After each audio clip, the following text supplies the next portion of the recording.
Hello বন্ধুরা, কেমন আছো সবাই? গভীর সমুদ্রের মাঝে একটা দ্বীপের মধ্যে এমন একটা মানসিক হাসপাতাল আছে যেখানে এই পৃথিবীর সবচেয়ে ভয়ঙ্কর রোগীদের চিকিৎসা করা হয়। আর একটা রহস্য উদ্ঘাটনের জন্য দুজন গোয়েন্দাকে এই হাসপাতালে আসতে হয়। কিন্তু এখানে আসার পর তারা দুজন এমন কিছু সত্যি কথা জানতে পারে যেগুলো জানার পর তাদের পক্ষে এই দ্বীপ থেকে বেরোনো পুরোপুরি অসম্ভব হয়ে যায়। আর এই গল্প থেকে তৈরি আমাদের আজকের সিনেমার নাম শাটার আইল্যান্ড। 2010 সালে মুক্তি পাওয়া এই থ্রিলার মিস্ট্রি সিনেমার IMDb রেটিং 8.2, যেটা তৈরি করতে খরচ হয়েছিল $8 কোটি। আর টোটাল বক্স অফিস কালেকশন হলো $29 কোটি 48 লক্ষ। তো সিনেমার শুরুতে এই গল্পের প্রধান চরিত্র টেডি ড্যানিয়েলকে দেখানো হয়। টেডি তার পার্টনার চাকের সঙ্গে জাহাজে করে শাটার আইল্যান্ড নামের একটা দ্বীপে যাচ্ছে, কারণ এই ছোট্ট দ্বীপের মধ্যে একটা মানসিক হাসপাতাল আছে যেখান থেকে 24 ঘন্টা আগে একজন রোগী পালিয়ে গেছে। আর এখন এদের কাজ হলো ওই রোগীটা কখন কোথায় কিভাবে পালিয়েছে তার রহস্য উদ্ঘাটন করে তাকে খুঁজে বের করা। এখানে দেখা যায় টেডি আর চাক পার্টনার হলেও ওরা দুজন একজন আরেকজনকে আগে থেকে চিনত না। এই কেসটার জন্যই এখন ওদের একে অন্যের সঙ্গে প্রথম পরিচয় হয়। এবার এখানে কথা বলতে বলতে চাক টেডির কাছে ওর পরিবার সম্পর্কে জানতে চাইলে ও উত্তর দেয় ওর বিয়ে হয়ে গেছিল, কিন্তু 2 বছর আগে ওর বিল্ডিংয়ে আগুন লেগে যাওয়ার জন্য ওর স্ত্রী সহ টোটাল 4 জন মানুষ ওখানে মারা গেছিল। আর তারপর থেকে ও পুরোপুরি একাই থাকে। এবার ওখানে পৌঁছানোর পর টেডি আর চাক জানতে পারে এই দ্বীপের মধ্যে যাওয়া এবং আসার একটাই রাস্তা, আর সেটা হলো এই দ্বীপের মধ্যে থাকা একটা বন্দর, যেটাকে পুরোপুরিভাবে ওই হাসপাতাল কর্তৃপক্ষই নিয়ন্ত্রণ করে। এবার ওই দ্বীপের মধ্যে ঢোকার পর ওখানকার একজন ওয়ার্ডেনের সঙ্গে এদের পরিচয় হয়। ওয়ার্ডেন এদেরকে জানায় এই দ্বীপের মধ্যে যে সমস্ত রোগীর চিকিৎসা হয় তারা প্রত্যেকেই আসলে মানসিক ভারসাম্যহীন আসামি। সেজন্য এই পুরো দ্বীপটাকে অনেক কঠিন সুরক্ষা ব্যবস্থার মধ্যে ঘিরে রাখা হয়েছে, যাতে কোনো কয়েদি এখান থেকে কোনোভাবেই পালাতে না পারে। এবার হসপিটালের ভেতরে ঢোকার আগে ওয়ার্ডেন ওদের দুজনের কাছ থেকে ওদের বন্দুক দুটো নিয়ে নেয়, আর তারপর ওদেরকে জানায় এই হাসপাতালে টোটাল 3টে ওয়ার্ড আছে। ওয়ার্ড এতে সমস্ত ছেলেদেরকে রাখা হয় আর ওয়ার্ড বিতে মেয়েদেরকে, আর এখানকার সবচেয়ে ভয়ঙ্কর আর হিংস্র রোগীদেরকে ওয়ার্ড সিতে রাখা হয়।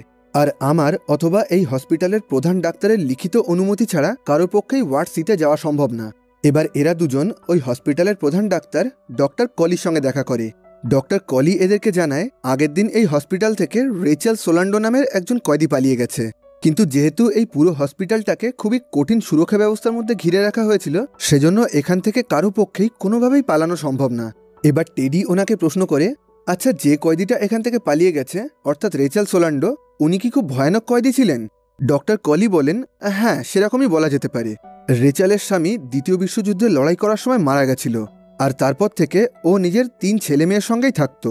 কিন্তু একদিন হঠাৎ করে ও নিজের 3 ছেলে মেয়েকে বাড়ির পিছনে পুকুরের জলের মধ্যে ডুবিয়ে মেরে ফেলে। আর এই ঘটনার পর থেকে বিগত 2 বছর ধরে এই হসপিটালে রেচেলের চিকিৎসা চলছে। কিন্তু এখন সমস্যা হলো ও কিছুতেই মানতে চায় না যে ওর ছেলে আর মেয়েরা মারা গেছে। ও এখনো মনে করে ওর ছেলে মেয়ে বেঁচে আছে, আর সেজন্য ও নিজেকে একটা কল্পনার জগতের মধ্যে ঢুকিয়ে নিয়েছে। আর ওর কল্পনার জগতে এই হসপিটালটাই হলো ওর বাড়ি, যে কল্পনায় এখানকার সমস্ত ডাক্তার, নার্স আর কর্মচারীরা হলো ওর বাড়ির কাজের লোক, দুধওয়ালা বা পেপারওয়ালা। এবার টেডি আর চাক ওই জায়গাটাকে ভালো করে পরীক্ষা করে দেখার জন্য রেচেলের ঘরে চলে আসে। ওখানে আসার পর দেখা যায় ওই ঘরের দরজা এবং জানলা দুটোই পুরোপুরি অক্ষত অবস্থায় আছে। এমনকি রেচেলের 2 জোড়া জুতোই ওই ঘরের মধ্যেই ছিল, যার মানে রেচেল এখান থেকে খালি পায়েই পালিয়েছে। আর এসব কিছুর মধ্যে টেডি ওই ঘরের মেঝে থেকে একটা কাগজের টুকরো খুঁজে পায়, যাতে লেখা ছিল the law of 4 who is 67, যার মানে হলো 4-এর নীতি আর কে 67। কিন্তু হসপিটালের মধ্যে কেউই ওই কথাগুলোর কোনো মানে বুঝে উঠতে পারছিল না। এবার টেডি ওই কাগজটাকে নিজের কাছে রেখে দিয়ে ডক্টর কলিকে বলে, কাল যে কজন ডাক্তার, নার্স আর কর্মচারী এখানে ডিউটি করেছিল তাদের প্রত্যেকের সঙ্গেই আমি কথা বলতে চাই। আর ওদের সবার সঙ্গে কথা বলার সময় টেডি জানতে পারে ওখানে দায়িত্বে থাকা একজন কর্মচারী কিছুক্ষণের জন্য বাথরুমে গেছিল, আর হয়তো সেই সুযোগেই রেচেল ওখান থেকে পালিয়ে গেছে। ওদের সাথে কথা বলে টেডি আরও জানতে পারে যে রেচেলের যে প্রধান ডক্টর ছিল ওনার নাম হলো ডক্টর শিহান, আর তিনি আজ সকালেই বেশ কিছুদিনের ছুটি নিয়ে এখান থেকে বাইরে চলে গেছেন। এবার সবার সাথে কথা বলার পর টেডি আর চাক সেই রাতে ডক্টর কলির সঙ্গে ওনার কোয়ার্টারে যান। আর ওখানে যাওয়ার পর এদের পরিচয় হয় এই হসপিটালের আরও একজন উচ্চপদস্থ ডাক্তার ডক্টর নরিংয়ের সঙ্গে। ডক্টর নরিং জার্মানির বাসিন্দা ছিলেন, কিন্তু এখন উনি পুরোপুরিভাবে আমেরিকাতেই থাকেন। কিন্তু টেডি জার্মান লোকদেরকে একদম সহ্য করতে পারে না, কারণ দ্বিতীয় বিশ্বযুদ্ধ চলাকালীন টেডি আর তার সঙ্গীদেরকে জার্মান সেনাবাহিনীর সঙ্গে লড়াই করতে হয়েছিল। আর এই কারণেই এখন কথা বলতে বলতে টেডি আর ডক্টর নারিংয়ের মধ্যে ঝামেলা বেঁধে যায়। এবার টেডি ওনার কাছে এই হসপিটালের সমস্ত কর্মচারীর ফাইল দেখতে চাইলে উনি টেডির মুখের ওপরে সেটাকে না করে দেন, যে কারণে ও প্রচণ্ড রেগে গিয়ে বলে, তাহলে এখন থেকে আমি আর কোনো রকম তদন্ত করতে পারবো না, আর কাল সকাল হলেই আমি আর আমার সঙ্গী এখান থেকে চলে যাব, আর এই হসপিটাল সম্পর্কে আমাদের ইচ্ছা মতন একটা রিপোর্ট লিখে সেটা আমাদের হেডকোয়ার্টারে জমা দিয়ে দেব। এবার ওখান থেকে বেরিয়ে আসার পর চাক টেডিকে প্রশ্ন করে, তাহলে কি কাল সকালে আমরা সত্যি সত্যি এখান থেকে চলে যাব? কারণ এর আগে কোনো কাজকে আমি এরকম অসম্পূর্ণ অবস্থায় ছেড়ে যাইনি। টেডি বলে, আমার মনে হয় না রেচেল সোলান্ডো এখান থেকে একা একা পালিয়েছে। এখান থেকে পালানোর জন্য এই হসপিটাল থেকে নিশ্চয়ই কেউ ওকে সাহায্য করেছে। এবার রাতে ঘুমানোর পর টেডি স্বপ্নের মধ্যে নিজের স্ত্রীকে দেখতে পায়। আসলে এখানে আসার পর থেকেই ওর মনের মধ্যে বিভিন্ন রকমের চিন্তাভাবনা চলছিল, আর যে কারণেই ও নিজের চোখের সামনে নানা রকমের দৃশ্য দেখতে পাচ্ছিল। কখনো ও দ্বিতীয় বিশ্বযুদ্ধের ফেলে আসা ঘটনাগুলোকে দেখতে পাচ্ছিল, তো কখনো নিজের চোখের সামনে নিজের মৃত স্ত্রী ডলোরাসকে দেখতে পেত। আর স্বপ্নের মধ্যে ডলোরাস ওকে জানায় রেচেল সোলান্ডো এই দ্বীপের মধ্যে একা নেই, ওর সাথে অ্যান্ড্রিউ লেডিস নামের আরও একটা লোক আছে, আর যেভাবেই হোক ওদের দুজনকেই তোমাকে খুঁজে বের করতে হবে। এবার সকালে ঘুম থেকে ওঠার পর ওরা দেখতে পায় বাইরে প্রচণ্ড জোরে ঝড় বৃষ্টি শুরু হয়ে গেছে, সেজন্য এখন ওরা দুজন চাইলেও এই দ্বীপ থেকে বাইরে বেরোতে পারবে না। তাই বাধ্য হয়ে এই কেসটা নিয়ে ওরা আরও একটু তদন্ত করতে শুরু করে। আর এবার ওরা দুজন মিলে এই হসপিটালের সমস্ত রোগীর কাছে জিজ্ঞাসাবাদ করতে শুরু করে। আর ওখানে সবার সাথে কথা বলার সময় টেডি প্রত্যেকের কাছে প্রশ্ন করে, তোমরা কেউ কি অ্যান্ড্রিউ লেডিস নামের কাউকে চেনো? কিন্তু দেখা যায় ওখানে কেউই এই নামের কাউকে চিনত না। এবার চাক ওকে প্রশ্ন করে, তুমি সবার কাছে অ্যান্ড্রিউ লেডিস সম্পর্কে জানতে চাইছো, তুমি কি ওকে আগে থেকেই চেনো? টেডি বলে, আমি আর আমার স্ত্রী যে বিল্ডিংয়ে থাকতাম অ্যান্ড্রিউ সেখানেই কাজ করত, আর ও আগুন নিয়ে খেলা করতে খুবই পছন্দ করত। আর একদিন ও আমাদের পুরো বিল্ডিংয়ে আগুন ধরিয়ে দেয়, যে কারণে আমার স্ত্রী মারা যায়। কিন্তু মানসিক ভারসাম্যহীন হওয়ার কারণে ওখান থেকে আদালতে নিয়ে যাওয়ার পর ও বলতে শুরু করে ওর মাথার মধ্যে একটা পোকা আছে, যে পোকাটা বারবার ওকে এই কাজগুলো করতে বলে। আর তারপর ও চিকিৎসার জন্য ওকে এই শাটার আইল্যান্ডে নিয়ে আসা হয়। কিন্তু এখানে আসার কিছুদিনের মধ্যেই অ্যান্ড্রিউ এখান থেকে এমনভাবে অদৃশ্য হয়ে যায় যেন এখানে ওর কোনো অস্তিত্ব ছিলই না। এখানে আসার পর আমি ওয়ার্ড এ আর বি খুব ভালোভাবেই খুঁজে দেখেছি, আর ওর মধ্যে থেকে কোনোটাতেই অ্যান্ড্রিউ ছিল না, যার মানে হলো হয় ও ওয়ার্ড সিতে আছে আর না হয় ও মারা গেছে। তখন চাক বলে, আচ্ছা অ্যান্ড্রিউকে খুঁজে পেলে কি তুমি ওকে মেরে ফেলবে? টেডি বলে, ওকে মারার জন্য আমি এখানে আসিনি। দ্বিতীয় বিশ্বযুদ্ধ চলাকালীন আমি অনেক মানুষকে নিজের চোখের সামনেই মারা যেতে দেখেছি, সেজন্য এখন আমি আর কাউকেই মারতে চাই না।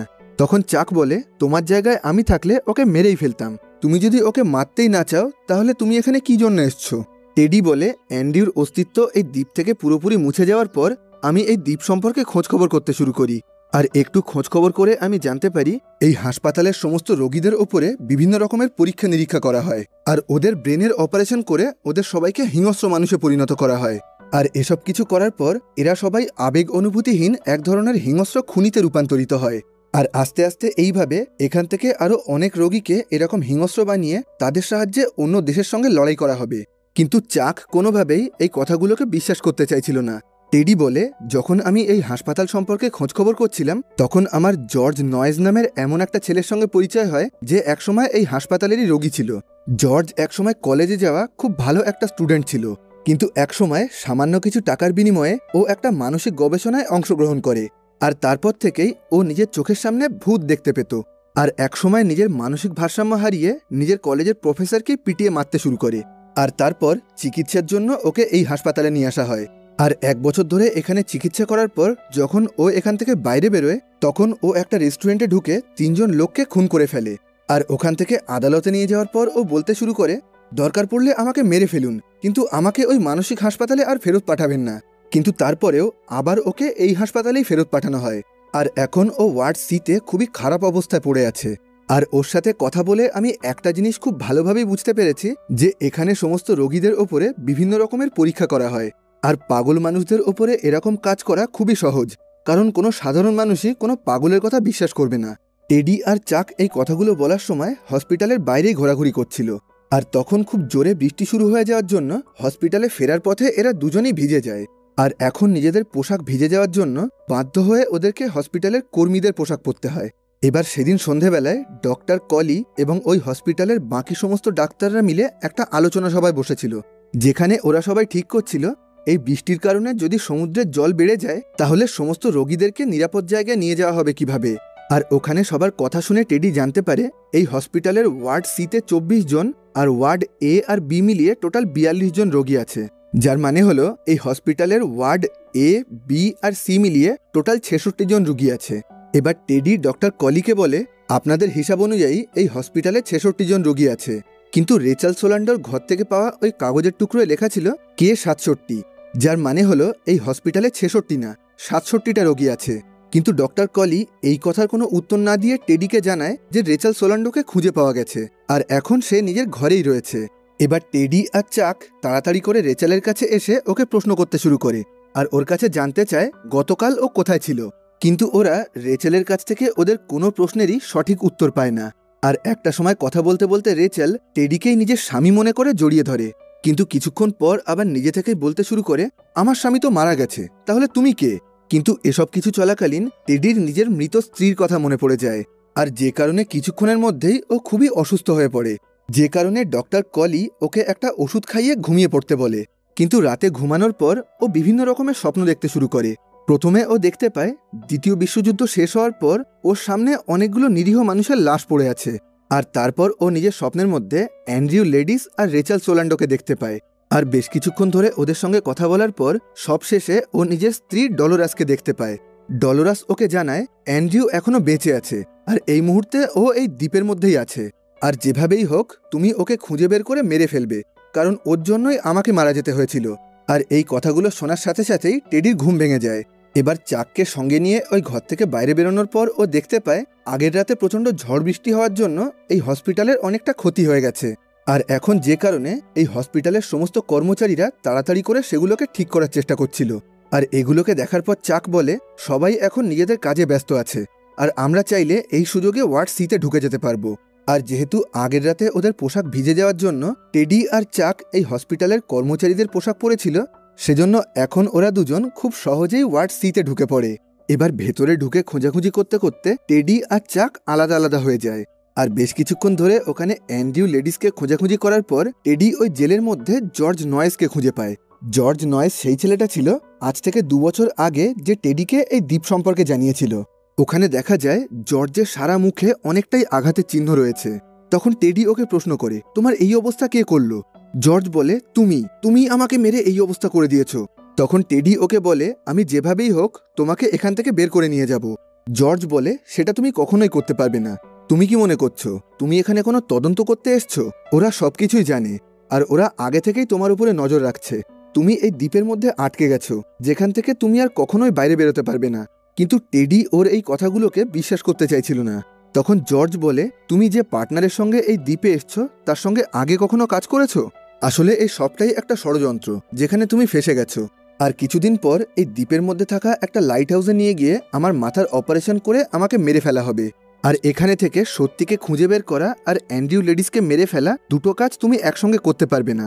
তোমাকে এই দুটোর মধ্যে থেকে যে কোনো একটা বেছে নিতে হবে। আর একই সাথে ও বলে তোমাকে তোমার স্ত্রী ডলোরাসকে নিজের মাথার থেকে যেতে দিতে হবে। আসলে টেডি মাঝে মধ্যেই নিজের মৃত স্ত্রী ডলোরাসকে নিজের চোখের সামনে দেখতে পেত। আর এসব কিছু চলাকালীন জর্জের সেলের মধ্যেই টেডি ডলোরাসকে দেখতে পায়। আর তারপর ও জর্জকে বলে আমি কোনোভাবেই নিজের স্ত্রীকে নিজের মাথার থেকে বের করতে পারবো না। তখন জর্জ বলে তাহলে তুমি এই দ্বীপ থেকেও আর কখনোই বাইরে বেরোতে পারবে না। আর তুমি যাকে খুঁজছো অর্থাৎ অ্যান্ড্রিউ লেডিস, সে এই ওয়ার্ড সিতে নেই, তার মানে ওর মাথার অপারেশন করার জন্য ওকে লাইট হাউসে নিয়ে যাওয়া হয়েছে। এবার কিছুক্ষণ পর টেডি চাককে সঙ্গে নিয়ে ওয়ার্ড সি থেকে বাইরে বেরিয়ে আসে। চাক ওকে বলে আমি ওয়ার্ড সির সমস্ত রোগীদের ফাইল দেখছিলাম, আর ওখান থেকে আমি অ্যান্ড্রিউ লেডিসের একটা ফাইল দেখতে পাই। মানে অ্যান্ড্রিউ লেডিস এখনও এই দ্বীপের মধ্যেই আছে, আর যার থেকে এটা প্রমাণিত হয় যে এখানে 66 না 67 জন রোগী রয়েছে। এবার টেডি ওকে সঙ্গে নিয়ে জঙ্গলের মধ্যে দিয়ে লাইট হাউসের দিকে এগিয়ে যাচ্ছিল, কিন্তু রাস্তাটা ভয়ঙ্কর হওয়ার জন্য চাক ওর সঙ্গে যেতে রাজি হয় না। সেজন্য টেডি ওখান থেকে সামনের দিকে একা একাই এগিয়ে যায়, কিন্তু একটু যাওয়ার পর ও দেখতে পায় ও ভুল রাস্তায় চলে এসছে, আর ওর সামনেই একটা বিশাল বড় খাদ ছিল। কিন্তু ওখান থেকে ফিরে আসার পর ও চাককে কোনো জায়গায় খুঁজে পাচ্ছিল না। আর আশেপাশে একটু খোঁজাখুঁজি করার পর ও দেখতে পায় খাদের নিচে সমুদ্রের ধারে চাকের দেহ পড়ে আছে। সেজন্য ও তাড়াতাড়ি করে ওই খাড়া পাহাড়ের ওপর থেকে আস্তে আস্তে নিচে নামতে শুরু করে, কিন্তু নিচে আসার পর ও কোথাও চাককে খুঁজে পায় না। আর দেখা যায় ওখানে একটা পাথরের টুকরো ছিল যেটাকে দূর থেকে দেখে মানুষের মতন লাগছিল, আর এটা দেখেই টেডি মনে করেছিল চাক হয়তো ওপর থেকে নিচে পড়ে গেছে।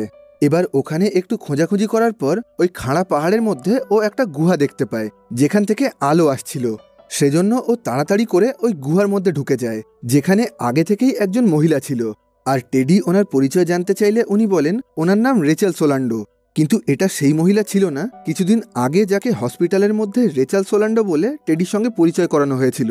ওই মহিলা জানায়, আমিই হলাম আসল রেচেল সোলান্ডো, আর একসময় আমি এই হসপিটালের ডাক্তার ছিলাম।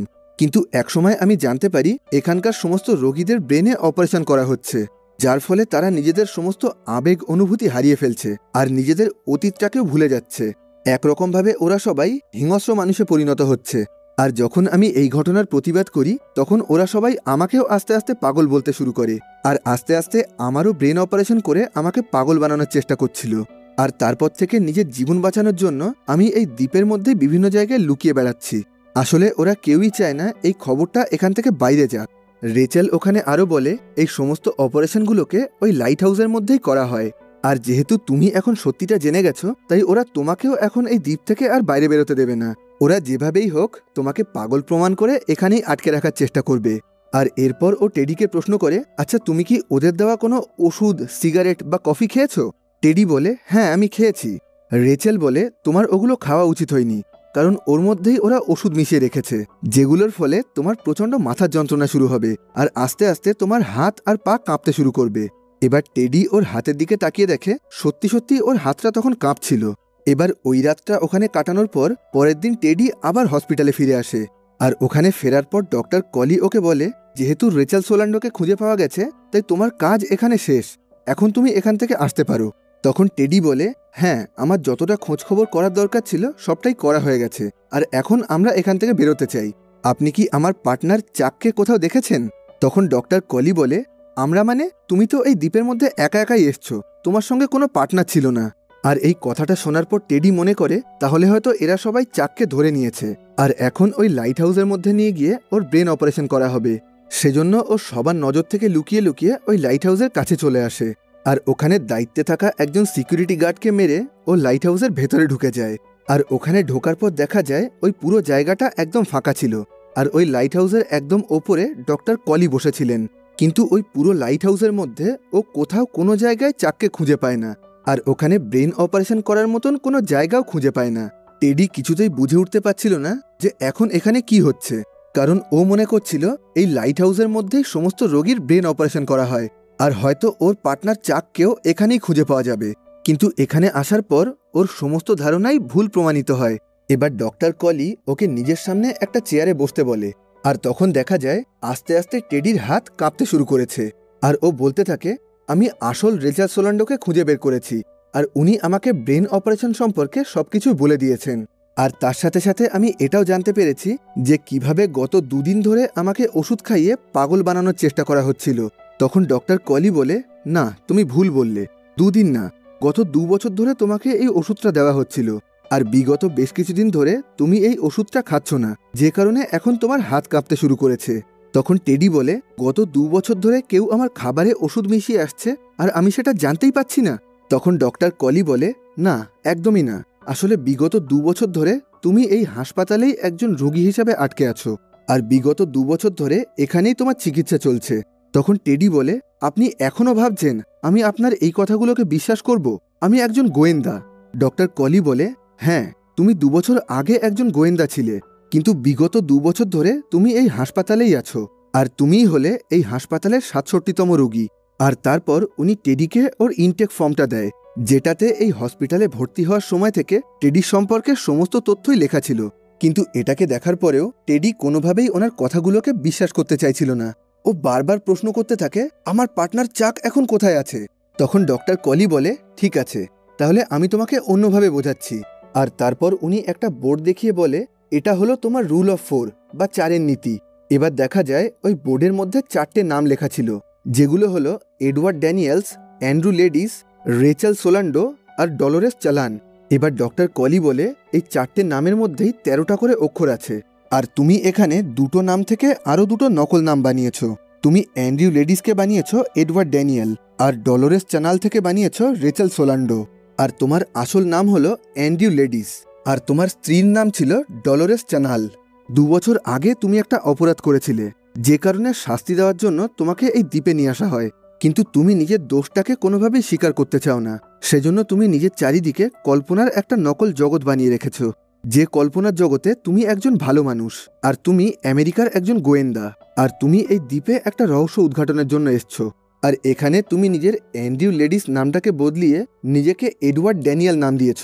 যদি আমার পক্ষে সম্ভব হতো তাহলে আমি তোমাকে তোমার কল্পনার জগতেই থাকতে দিতাম, কিন্তু তুমি খুবই ভয়ঙ্কর একজন রোগী। তুমি মাঝে মধ্যেই এখানকার গার্ডদের ওপরে আক্রমণ করো, এমনকি এখানকার অন্য রোগীদেরকেও তুমি মারধর করো। আর 2 সপ্তাহ আগে তুমি জর্জ নয়েসকে খুব বাজেভাবে আঘাত করেছ। তখন টেডি বলে, কিন্তু আমি ওকে কেন মারতে যাব? ডক্টর কলি বলে, কারণ ও তোমাকে অ্যান্ড্রিউ লেডিস নামে ডেকেছিল, আর এটাই হলো তোমার আসল নাম। কিন্তু এই নামটাকে তুমি একদমই সহ্য করতে পারো না। আর ওই সময় তুমি জর্জকে একরকমভাবে মেরেই ফেলছিলে। ওকে কোনো রকমে তোমার হাত থেকে বাঁচানো হয়। আর তারপর এই হসপিটালের ওয়ার্ডেন আর সমস্ত ডাক্তাররা মিলে ঠিক করে, যেভাবেই হোক এখন তোমার রোগের একটা চিকিৎসা করা উচিত। আর এই কথাগুলো বলতে বলতে ওখানে টেডির পার্টনার চাক চলে আসে। কিন্তু দেখা যায় ওই ঘরে ঢোকার পর চাক সোজা ডক্টর কলির পাশে এসে দাঁড়িয়ে পড়েছে। আর ওখানে জানা যায় ওনার আসল নাম হলো ডক্টর শিহান, আর উনি হলেন অ্যান্ড্রিউর আসল চিকিৎসক। আর এই কদিন ধরে অ্যান্ড্রিউর ওপরে নজর রাখার জন্য উনি পার্টনার সেজে ওর সঙ্গেই থাকছিলেন। আর এই কথাগুলো শোনার পর অ্যান্ড্রিউ প্রচণ্ড রেগে গিয়ে টেবিলের ওপরে পড়ে থাকা নিজের বন্দুকটাকে হাতে তুলে নেয়, আর তারপর ডক্টর কলিকে গুলি করতে শুরু করে। কিন্তু দেখা যায় ডক্টর কলির গায়ে গুলি লেগে রক্ত বেরোনো সত্ত্বেও উনি পুরোপুরি বেঁচে আছেন। আর তারপর ও খেয়াল করে যে বন্দুকটাকে ও আসল মনে করছিল সেটা আসলে কাঠের তৈরি একটা নকল বন্দুক। এবার ডক্টর কলি আর ডক্টর শিহান দুজন মিলে ওকে ওর অতীতের কথাগুলো মনে করতে বলে, আর আস্তে আস্তে ওকে ওর স্ত্রী আর 3 ছেলে মেয়ের ছবিও দেখাতে শুরু করে, যেগুলো দেখার পর কিছুক্ষণের মধ্যে আস্তে আস্তে ওর অতীতের কথাগুলো মনে পড়তে শুরু করে। আর এখান থেকে পুরো ঘটনা ওর অতীতে চলে যায়, যেখানে দেখা যায় 2য় বিশ্বযুদ্ধ চলাকালীন নিজের চোখের সামনে অনেক মানুষকে মারা যেতে দেখে অ্যান্ড্রিউ মানসিকভাবে প্রচণ্ড আঘাত পেয়েছিল। আর যুদ্ধের ওই ঘটনাগুলোকে ভোলার জন্য ও প্রচণ্ড পরিমাণে মদ খেতে শুরু করেছিল। আর অ্যান্ড্রিউর বাড়িতে ওর স্ত্রী আর 3টে বাচ্চা ছিল। আর এখানে সমস্যা হলো ওর স্ত্রী অনেকদিন ধরেই মানসিক রোগে ভুগছিল, কিন্তু অ্যান্ড্রিউ সারাদিন ধরে এতটাই মদের নেশার মধ্যে থাকতো যে নিজের স্ত্রীকে নিয়ে ভাবার জন্য ও একটুও সময় পেত না। আর এসব কিছুর মধ্যেই একদিন ওর স্ত্রী ডলোরাস ওদের পুরো বাড়িতে আগুন ধরিয়ে দেয়, যে কারণে অ্যান্ড্রিউ, ডলোরাস আর নিজের 3 ছেলে মেয়েকে নিয়ে নতুন একটা বাড়িতে চলে আসে। আর এই নতুন বাড়ির পিছনে একটা পুকুর ছিল। কিন্তু এই নতুন বাড়িতে আসার পরেও ডলোরাসের মানসিক রোগটা আগের মতোই থেকে গেছিল। সেজন্য একদিন টেডি যখন বাড়ির বাইরে কাজে গেছিল, সেই সময় ডলোরাস নিজের 3 ছেলে মেয়েকে বাড়ির পিছনের পুকুরের জলে ডুবিয়ে মেরে ফেলে। আর কাজ থেকে ফেরার পর অ্যান্ড্রিউ দেখতে পায় ডলোরাস ওই পুকুর ধারে বসে আছে, আর পুকুরের মধ্যেই ওর 3 ছেলে মেয়ের মৃতদেহ ভেসে বেড়াচ্ছে, যেটা দেখে ও তাড়াতাড়ি করে ওর বাচ্চাদেরকে জলের ওপরে নিয়ে আসে। কিন্তু ততক্ষণে ওরা প্রত্যেকেই মারা গেছিল। আর নিজের 3 ছেলে মেয়েকে এইভাবে মেরে ফেলার জন্য অ্যান্ড্রিউ সঙ্গে সঙ্গেই ডলোরাসকে ওখানে গুলি করে মেরে ফেলে। আর এখান থেকেই নিমেষের মধ্যে ও নিজের পুরো পরিবার হারিয়ে পুরোপুরি একা হয়ে যায়। কিন্তু নিজের স্ত্রীকে মারার এই ঘটনাটা অ্যান্ড্রিউ কোনোভাবেই স্বীকার করতে চাইছিল না। সেজন্য আস্তে আস্তে ও নিজের একটা কল্পনার জগৎ বানিয়ে নেয়, যে কল্পনার জগতে ওর কোনো ছেলে মেয়ে ছিল না। আর ওর স্ত্রী ডলোরাস ওদের বিল্ডিংয়ে আগুন লেগে যাওয়ার জন্য পুড়ে মারা গেছিল, যে আগুনটা লাগিয়েছিল অ্যান্ড্রিউ লেডিস নামের অন্য একটা লোক। আর এই ঘটনার পর থেকে ও নিজের নামটাকে এতটাই অপছন্দ করতে শুরু করে যে নিজের পুরানো নাম বদলিয়ে নতুন নাম রাখে এডওয়ার্ড ড্যানিয়েল। আর আদালত থেকে যখন ওকে চিকিৎসার জন্য এই দ্বীপে পাঠানো হয়, তখন এখানে আসার পর থেকে ও ভাবতে শুরু করে যে এখানে ও একটা তদন্ত করতে এসছে। আর এই দ্বীপের মধ্যে ও রেচাল সোলান্ডো আর অ্যান্ড্রিউ লেডিসকে খুঁজে বের করতে এসছে। আর আগের দিন ওই সমুদ্রের ধারে পাহাড়ের গুহার মধ্যে ও যে রেচাল সোলান্ডোকে দেখতে পেয়েছিল সেটা আসলে সত্যি ছিল না, সবটাই ওর কল্পনা ছিল। আর নিজের কল্পনা থেকেই ও ভাবতে শুরু করেছিল যে এই দ্বীপের মধ্যে সমস্ত রোগীদের ব্রেনে অপারেশন করা হয়, কারণ যেভাবেই হোক ও নিজের অতীতের সত্যি ঘটনাগুলোকে ভুলে যেতে চাইছিল। আর এতদিন ধরে ডক্টর শিহানকে ও নিজের সত্যিকারের পার্টনার ভেবে আসছিল, কারণ ও নিজের কল্পনার জগতে এতটাই ঢুকে গেছিল যেখান থেকে বাস্তবে ফিরে আসা ওর পক্ষে খুবই অসুবিধা হয়ে যাচ্ছিল। সেজন্য ডক্টর কলি আর ডক্টর শিহান ঠিক করে অ্যান্ড্রিউ যে কল্পনার জগতে বেঁচে আছে এরা সবাই ওর সাথে সেই কল্পনার জগৎ নিয়েই একটা নাটক করবে। সেজন্যই বিগত বেশ কিছুদিন ধরে ডক্টর কলি, ডক্টর শিহান আর ওই হসপিটালের বাকি সমস্ত কর্মচারীরা মিলে অ্যান্ড্রিউর সাথে ওর নাটকেই অংশগ্রহণ করেছিল। আর হসপিটালের মধ্যে ও যে রেচাল সোলান্ডোকে দেখেছিল সে আসলে ওই হসপিটালেরই একজন নার্স ছিল। আর রেচালের ঘর থেকে পাওয়া যে কাগজের টুকরোটায় লেখা ছিল 4-এর নীতি আর K-67, সেটাকে আসলে ডক্টর কলি লিখে রেখেছিলেন। কারণ ডক্টর কলি চাইছিলেন অ্যান্ড্রিউ নিজে থেকেই তদন্ত করতে করতে এটা খুঁজে বের করুক যে এই হসপিটালের 67 নম্বর রুগী ও নিজেই। এবার দেখা যায় কিছুক্ষণ পর পুরো ঘটনা আবার বর্তমান অবস্থায় ফিরে এসছে। আর এখন দেখা যায় এই নাটকের জন্য অ্যান্ড্রিউ নিজের কল্পনার জগৎ ছেড়ে পুরোপুরি বাস্তবের জগতে ফিরে এসছে। এবার টেডি সবার সামনে সত্যি কথাগুলোকে স্বীকার করে নেয় যে এতদিন ধরে ও একটা কল্পনার জগতেই বেঁচে ছিল। এবার ডক্টর কলি বলে, আমরা 9 মাস আগেও তোমাকে একবার পুরোপুরি সুস্থ করে ফেলেছিলাম, কিন্তু কিছুদিন পর তুমি আবার নিজের পুরনো কল্পনার জগতে ফিরে যাও। আর এইভাবে প্রত্যেকবার একটা ভাঙা টেপ রেকর্ডারের মতন তুমি প্রত্যেকটা জিনিস বারবার করে যাও। কিন্তু এখন আমরা চাই তুমি সত্যিটাকে স্বীকার করে নিজের কল্পনার জগৎ থেকে পুরোপুরি বেরিয়ে আসো। এবার অ্যান্ড্রিউ তেমনটাই করে, ও নিজের অতীতের সমস্ত সত্যি কথাগুলোকে স্বীকার করে, আর সেই সঙ্গে এটাও স্বীকার করে যে এতদিন ধরে ও একটা কল্পনার জগতে বাস করছিল। এবার পরের দিন সকালে দেখা যায় অ্যান্ড্রিউ ওই হসপিটালের একটা সিঁড়ির উপরে বসে আছে। তখন ডক্টর শিহান ওর পাশে এসে বলে, তাহলে এখন আমাদের কি করা উচিত? অ্যান্ড্রিউ বলে, আমাদেরকে এই দ্বীপ থেকে বেরোতে হবে চাক। এই দ্বীপের মধ্যে অনেক বেআইনি কাজ করা হচ্ছে, কিন্তু আমরা যেভাবেই হোক এখান থেকে বেরিয়ে যাব।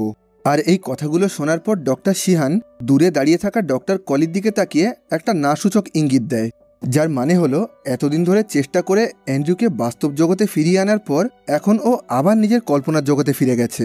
আর এটাই ছিল অ্যান্ড্রিউর কাছে সুস্থভাবে বেঁচে থাকার শেষ সুযোগ। কিন্তু যেহেতু আবার ও নিজের কল্পনার জগতে ফিরে গেছে, তাই সমস্ত ডাক্তাররা মিলে ঠিক করে ওর ব্রেনের অপারেশন করা হবে। আর শুধুমাত্র এটা করার ফলেই ওকে শান্ত করে রাখা যাবে, যাতে ও অন্য কোনো রোগী বা কর্মচারীর ওপরে আর কখনো আক্রমণ না করতে পারে। আর দেখা যায় ডক্টর নরিং তার বাকি কর্মচারীদেরকে সঙ্গে নিয়ে অ্যান্ড্রিউর দিকে এগিয়ে আসছে। আর তখন অ্যান্ড্রিউ নিজের শাস্তিটাকে গ্রহণ করার জন্য নিজে থেকেই ওদের দিকে এগিয়ে যায়। যাওয়ার আগে ও নিজের পাশে বসে থাকা ডক্টর শিহানকে বলে, জানো, মাঝে মাঝে আমি ভাবি কোনটা বেশি খারাপ, খারাপ মানুষ হয়ে বেঁচে থাকা নাকি ভালো মানুষ হয়ে মারা যাওয়া। আর এই কথাটা শোনার পর ডক্টর শিহান একটু চমকে গিয়ে ওকে পিছন থেকে ডাকতে শুরু করে, কিন্তু অ্যান্ড্রিউ ওর কথার কোনো উত্তর না দিয়ে সোজা সামনের দিকে এগিয়ে যেতে থাকে। আর শেষে অ্যান্ড্রিউর এই কথাটা শুনে বোঝা যাচ্ছিল যে ও পুরোপুরি সুস্থ হয়ে গেছিল, কিন্তু তারপরে ও চাইছিল ওর ব্রেন অপারেশন করে ওকে সবকিছু ভুলিয়ে দেওয়া হোক। কারণ নিজের অতীতের কঠিন সত্যিটাকে ও কোনোভাবেই মানতে পারছিল না, যেখানে ওর সামান্য গাফিলতির কারণে ওকে নিজের পুরো পরিবারকে হারাতে হয়েছে। সেজন্য এখন ও নিজের ইচ্ছাতেই নিজের ব্রেন অপারেশনের জন্য এগিয়ে যায়। আর এখানেই এই সিনেমার গল্পটা শেষ হয়। তো আজকের মতন এই ভিডিওটাকে এখানেই শেষ করলাম। ভিডিওটা তোমাদের কেমন লাগলো কমেন্ট বক্সে জানিও। ভালো লাগলে লাইক করো, আর খারাপ লাগলে ডিসলাইক করো। আবার দেখা হবে পরবর্তী ভিডিওতে।